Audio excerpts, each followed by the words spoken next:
my beat. From Times Square to Columbus Circle, the gaudiest, the most violent, the lonesomest mile in the world.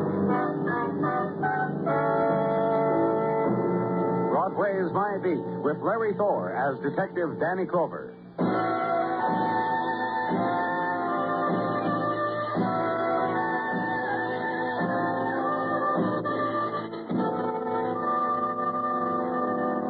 When it's April and the twilight sighs briefly, Broadway assumes the starting position. And chalk line marking the beginning of the race is composed of death of day, edge of night, the 1,000-kilowatt dash. And for the victor, secret whisperings to be set adrift on the evening wind. The light pool spilled from street lamp where wait the undreamed dreams, shedding the wrappings of day, slipping already into the lace of neon and night. On your mark, and bang, the night explodes. Run, kid, run. To the victor, the spoils of April night.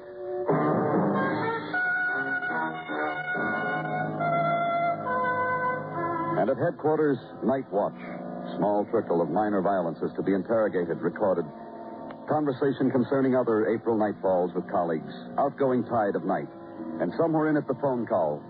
About my buddy. He's been shot. He's dying. Last Friend Club on West 41st, corner 9th Avenue. Who is this? Joe Rios, buddy to a dying buddy. You gonna do something about our condition? And go there. And the last Friend Club is this. Loft festooned with twistings of faded crepe paper. Hand-painted cardboard stating address of nearest Veterans Administration, of State Unemployment Office, of bar and grill with private booth with daily specials for ex-servicemen, and hung on piano wires over improvised stage, shield of an infantry company, and the man grinning up at it. In case one of the boys gets slipshod about a dues payment, he'll be back in the room, put a spotlight on the shield, remain very quiet. Boy remembers, boy pays. You said... Yeah, over there. Well, we got a partition for those who seek recreation. Ping-pong table and so forth. Whoever did it must have helped him onto the ping-pong table, laid that banner over him. It's okay, Harry. Somebody got here. Ambulance is coming, too. They'll move you somewhere. You understand me, Harry? No, huh? I'm sorry. Harry Gray. From 2 blocks down, 1312 West 39th. He was here to our dance earlier. Harry's a very good dancer, the Fred Astaire of the club. Aren't you, Harry? And you found him like... Yeah, just like that I found him. You scrounging for something? There was a dance, you said. It's late. Everybody's gone. I'll give you the light. I live here. I sleep here. Last Friend exec. $80 a month and that cot over there. You left the dance and came back? I left the dance, took a lady dancer home, came back. Oh, look. Huh? My friend's dying. Harry's got a condition. Anybody going to do anything about it? Then the intrusion in squad strength of the men from Police Technical, whose tactical maneuvers are habit. Measure quickly from point A to wounded man. Roll up the tape, and then measure from point B, thereby fixing attempted murder in coordinates. Then assign Harry Gray as property of the interns. Also to be mentioned, the man with the camera, the man with the dusting powder, and the new recruit who walks behind people and peers over shoulders. Area of violence secured. So leave.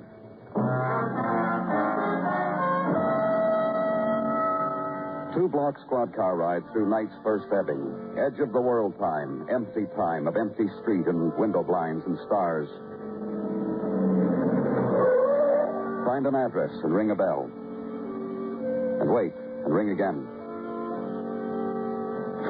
The man who answers the door is wearing a topcoat over nightshirt, who awakens suddenly when the street lamp makes glints on the police badge, who takes your arm and walks you down the corridor, and opens the room that belonged to Harry Gray, then walks away. And the wounded man's room is this: the kitchenette and furniture that comes to $60 a month, embellished with personal touches, a cup for dancing, a nicked dagger with a swastika at its handle, and legend printed beneath in pencil, German dagger, Garmischer, Germany. And this: group photograph of soldiers in clean uniforms resting on each other's shoulders and smiling. And suddenly this, a man in the doorway. You just have to be the police. You are. Who are you? Mark Anderson. Live there across the hall. What's going on? Harry Gray, a friend of yours? You need bail or something? What's the matter? Trouble. You know what? I've been to high school and everything. A quick fella, very brainy with a brain. I see a cop where a cop never was before, and right away I know trouble. You don't have to tell me trouble. Just the type of... Harry's been shot. Dead? No. How bad? A good chance, either way. Listen, Listen, I'm his good friend. We had a war together in Europe. I want to do some... Look, I want to help. What can I do? Who would want to shoot him? I don't know. We were at a dance tonight. The boys. I was there. Della, Harry. Della? My wife. Harry and his girl. Everybody. Who was the girl with Harry? Nicky something. I don't know. Funny name, foreign. Look, my wife will know. She'll know where Nicky lives, too. My wife's sleeping, but... Come on. Let's go wake Della. And crossed the hall into dark, silent room. And another door opened, and the whispered breathing of a sleeping woman. And the man changes his mind, asks you to wait here. Goes in, closes the door. Della? Della, honey. In a while comes back. Nicky Kosuri, he says, 2914 West 18th. And Della's too tired, too sleepy for them to go see Harry Gray now. We'll go first thing in the morning. She said, I promise, baby. Now, if there's nothing else, so leave. City at 3 o'clock in the morning time. City running out of sleep.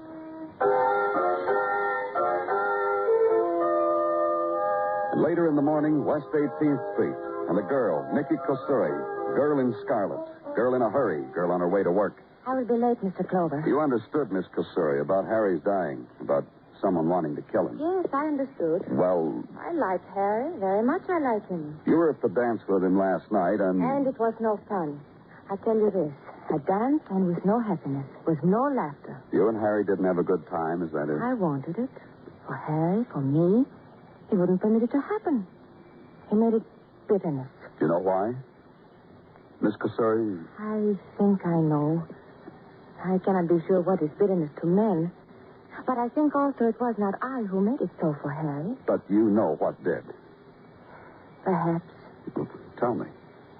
I think first I must explain to you Harry. Yeah? A man somehow of reflections. A man not his own, but a reflection of other men and other men's emotions. I don't understand. The club. The Last Friend Club. And its dancings. That is Harry's true life. And Mark. Mark Anderson? Mark and Bella. Also Harry's life. To live in the mirror of other men's lives. They're very good friends, I understand. When I first met Harry, he was with Mark. They had come from war, and there was laughter, and Harry was very nice. And in the last years, always with Mark. Della, Mark, Harry, Nicky. Della, Mark, Harry, Nicky. Look at me. What? Look at me. I am of prettiness. Yeah. Last night at the dance, I was even more. For Harry. And he danced only once with me. And then with others. Then to sit in long talk with Mark. And nothing from me. So I went home. To here, alone. And Harry didn't... He said to me goodbye over his shoulder. And there was for a moment the sum of all the hurt.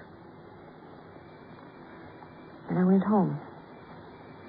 And there's no more hurt. No more anything. He's in emergency hospital. I'm already late for work. Tell Harry sorry. Nicky couldn't make it. Goodbye, Mr. Clover.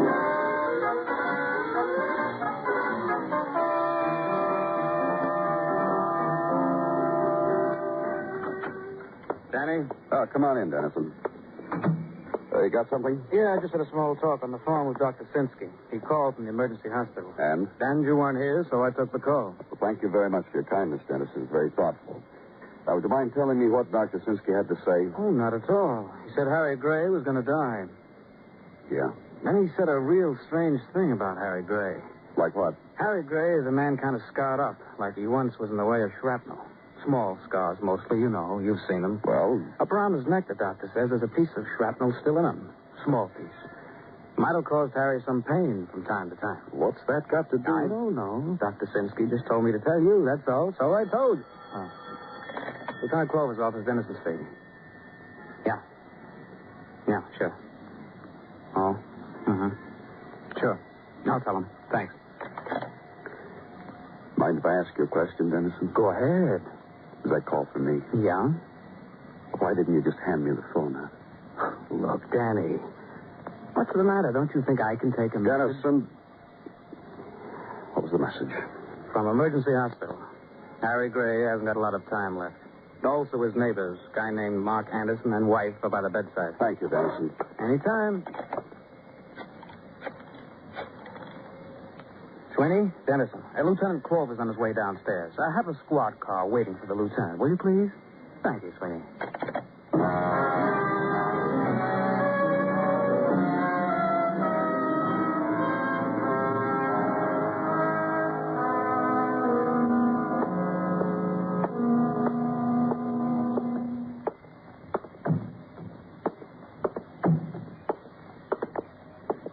Hello, Mr. Clover. This is my wife. This is Della. Oh, Mr. Anderson. I think Harry is dead, Mr. Clover. I think he died about a minute ago, just after the doctor left the room. Harry looked at me, and I think he died. Is he dead? Yes. Mark? Oh, dear. Mark, hold me. Hold me, hold me, hold me.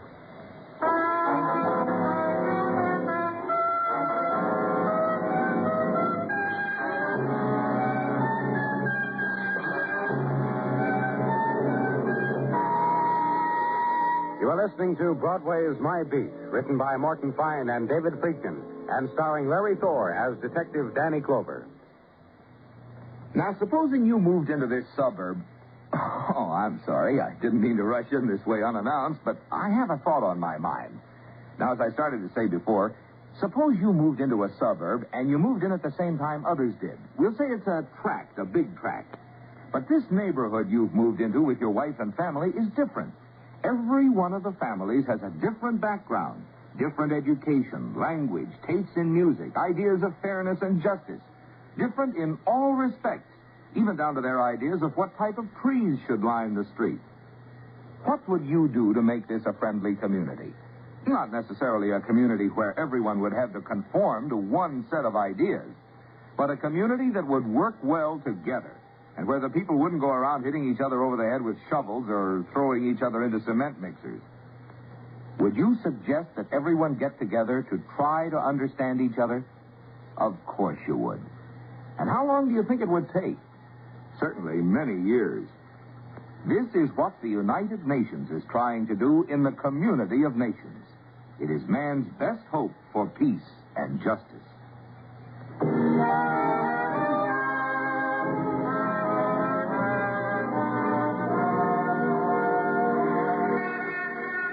In April's early afternoon, Broadway is a street of dappled sunlight. Midday is behind now, and the small shocks are gathering. And in a while, we'll start the long stream down into night. But now is a small time that stays, a lazy time, dedicated to clock watchers, chain smokers, and elbow-propped dreamers. It's the time for gazing out of the window, of trying the other side of the street, of rubbing your back against a lamppost and just standing there for a while and looking. But suddenly a swift cloud scuds in front of coming evening, and it's hurry-up time all over again. Back to work. Someone's watching.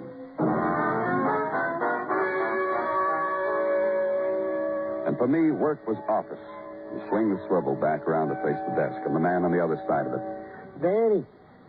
Danny, it's me. It's Gino. Yeah, Gino, I know. Well, focus on me, Danny. Scares me when you got that faraway look in your eyes. Sergeant. The way you were staring out of the window onto the who knows what strange... Gino, you walked into my office. You had something on your mind. What was it? This last week, every day I come in here, the way you are staring.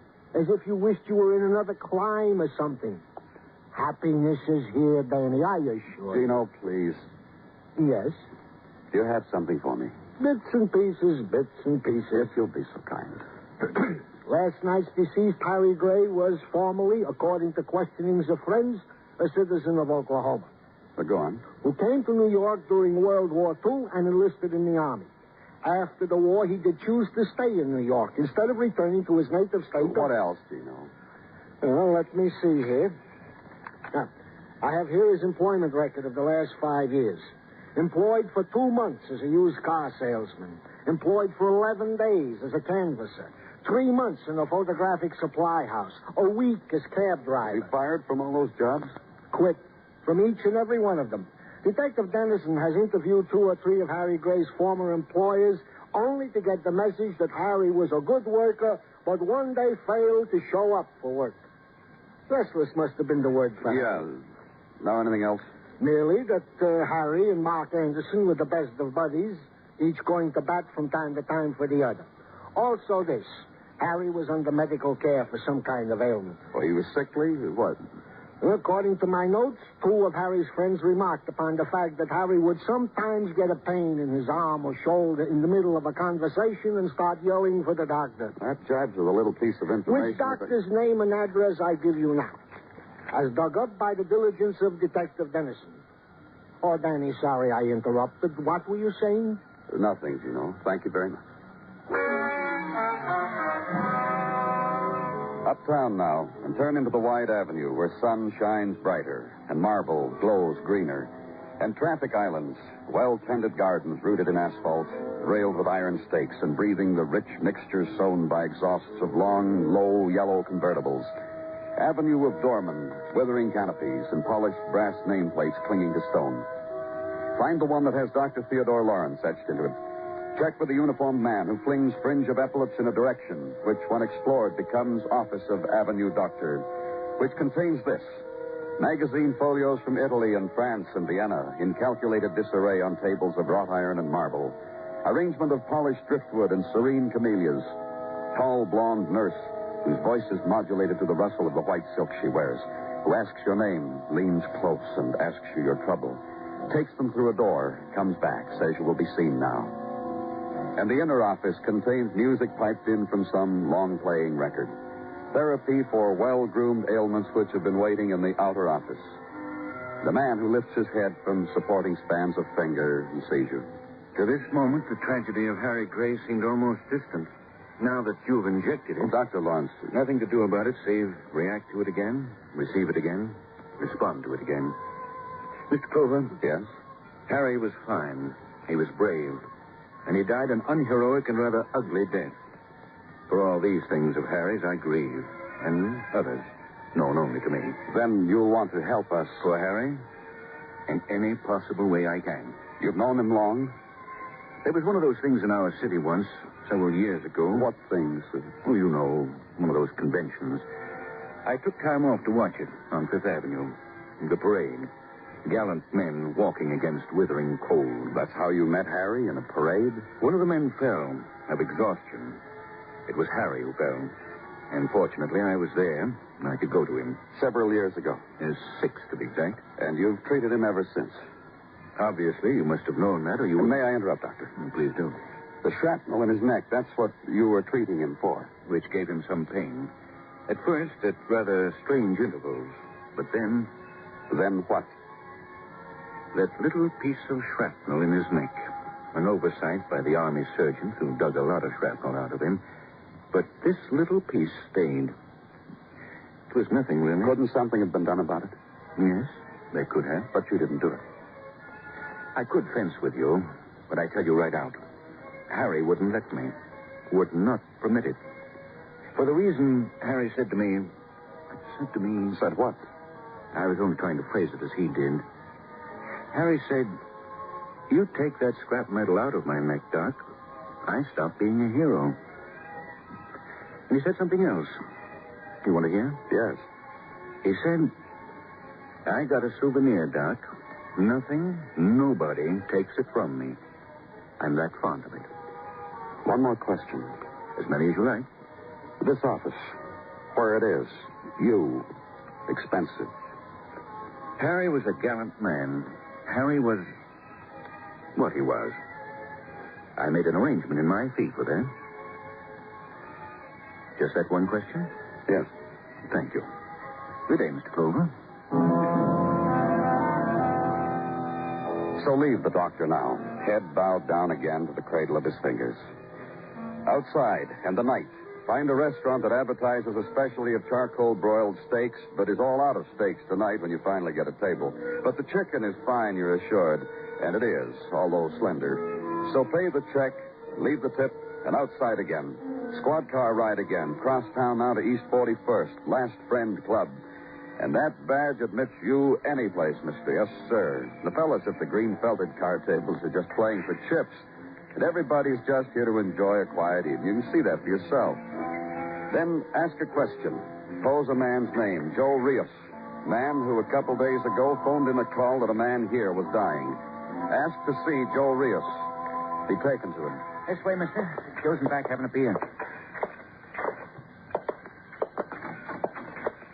Hey, Joe. Policeman Joe. Know him? Oh, hello, Clover. Wants to talk to you. Want to talk to me, Clover? I've been wondering. You weren't around before. Have a seat. You want some beer? Johnny, get him some beer. Forget it. Forget it, Johnny. You sit down, too, Johnny. Now, what, Clover? More about Harry, Joe. Oh, yeah. Johnny? Uh-huh. Did you like Harry? Not much. What a way to talk. He's dead, Johnny. I didn't like him very much. Why not? What do you think about that, Joe? Why didn't I like him? Well, Harry wasn't likable. Maybe that's why, huh? Yeah.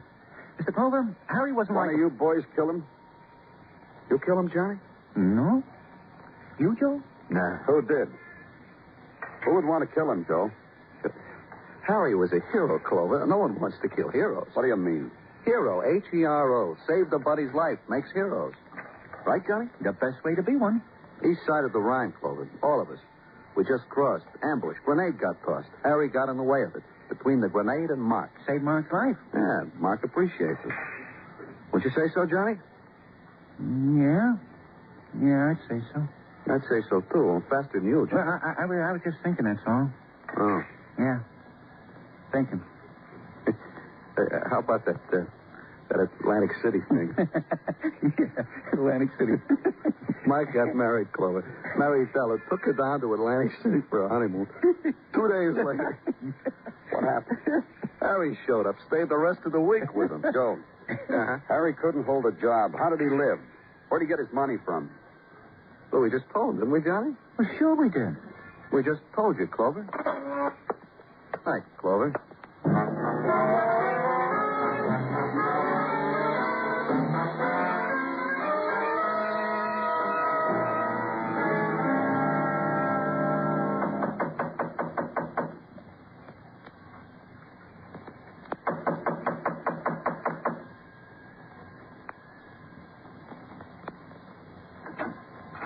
Yes? Miss Anderson? Yes, what is it? You don't recognize me, do you? Mark? Mark, come here. Mark, this man, he says I should recognize him. Clover. Sure. I know him, Della. Who? In the hospital when Harry died. You were upset. You don't remember. Mr. Clover's a policeman. Oh, come in, Mr. Clover. Honey? Is this the man? What man? You were going to wake me. You changed your mind when... Yeah. Oh. Hello. You going to miss Harry, Mrs. Anderson? Well, what do you think? He was my husband's friend. Wasn't he your friend, Mark? You see? Of course I'm going to miss him. Can't be the same without him. Everything's changed. We hardly know what to do with ourselves. We sit, we wait for the door to be flung open and for Harry to walk in. It doesn't... Cut it out, Della. All right, Mark. I was just telling Mr. Clover how Della, much... I said cut it out. All right, Mark. I said all right. You saw her at the hospital, Mr. Clover. You saw how upset she gets. You just asked the wrong question, that's all. And all I got out of it was that your wife said you hardly made a move without Harry. Come on. Well, what? That's what she said, wasn't it? Listen, you... Harry saved your life, didn't he? That's right. Sure, he did. Harry was very brave. He brought Mark home to me, you always say. Don't you always say, Mark? Della. All right. And he never let you forget it, did he? Tell him, Mark. Mr. Clover, Yeah? Harry never let Mark forget it. Even carried around a piece of the pain with him, didn't he, Mark? If it wasn't for Harry, I'd be dead. That shrapnel. He saved it. Wouldn't let it be taken out. A reminder for you. You know what he'd do? If it wasn't for Harry, I'd be dead. Listen to me. You know what he'd do? That piece of metal under his skin? Whenever it had hurt a little, Harry'd come over. touch it, Della. Della, if it wasn't for Harry, I'd be dead. Who's dead now, Mark? I don't know what you're talking about. Just answer me. Who's dead? Harry's dead. Yes. Did you kill him, Mrs. Anderson? No. Mark. Mark, darling. What? You didn't have the courage. I did it. I killed him, Mr. Clover. He has the courage to say he did it, but he didn't do it. Tell me about it, Mrs. Anderson. Harry? Well, you know most of it. Mark owed him everything, paid him everything we had, room, food, clothes, everything he needed. Everything he needed, Mark, that we could give him. The other night, after the dance, I told him to wait, that I'd be back. He didn't want to. You know that, Mark? I don't know what. I had to plead with him. He met me. I shot him. Mark, I just gave you your life back. Don't thank me, baby. Let's go, Mr. Clover.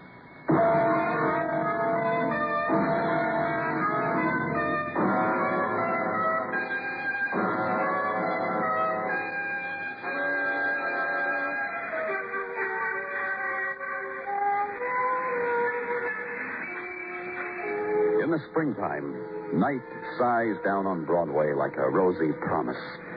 And someone smiles and takes your hand, whispers. And then the lights are brighter, the noise louder, and your scream mixes well with the scream of night. It's Broadway.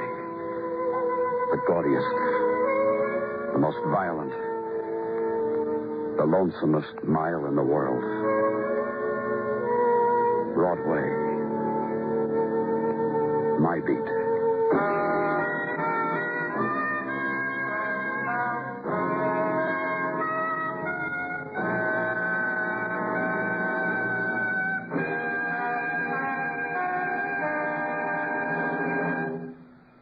Broadway's My Beat stars Larry Thor as Detective Danny Clover, with Charles Calvert as Tartaglia and Jack Kruschen as Muggavan.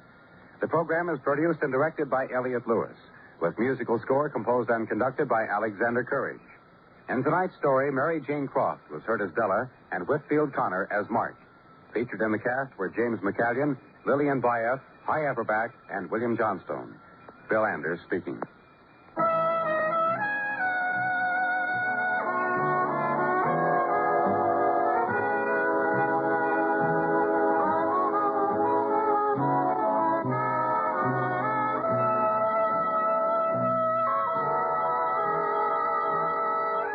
Broadway is My Beat has come to you through the worldwide facilities of the United States Armed Forces Radio and Television Service.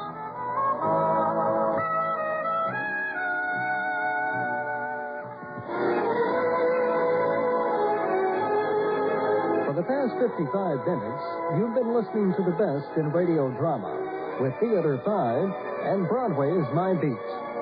Join us again Monday nights at the same time, 9:05. When FBN presents Dragnet and X-1.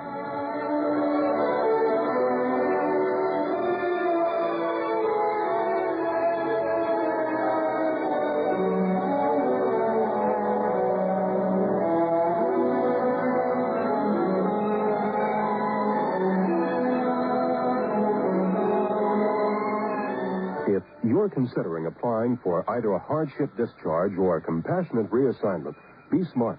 Get it right the first time by visiting your local Red Cross field director. Red Cross can save you time and trouble by advising both you and your family on what documents you'll need and what information they should contain. Your local Red Cross field representative is a good person to know. Serving American forces everywhere, the American National Red Cross.